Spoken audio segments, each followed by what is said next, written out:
आता बातमी कोल्हापुरातून। महाराष्ट्र कर्नाटक सीमेवर खिद्रापूर हे गाव आहे। इथल्या गावकऱ्यांनी उद्याच्या मतदानावर बहिष्कार टाकण्याची घोषणा केली होती। त्याला कारण होता एक अर्धवट पूल। कर्नाटक सरकारने 28 कोटी रुपये खर्च करून पूल महाराष्ट्राच्या सीमेपर्यंत आणलाय, पण पुढे महाराष्ट्रात त्याचं काम रखडलंय।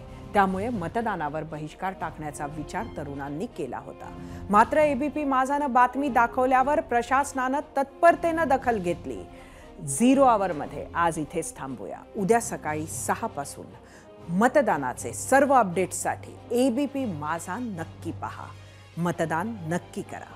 पाहत रहा एबीपी माझा।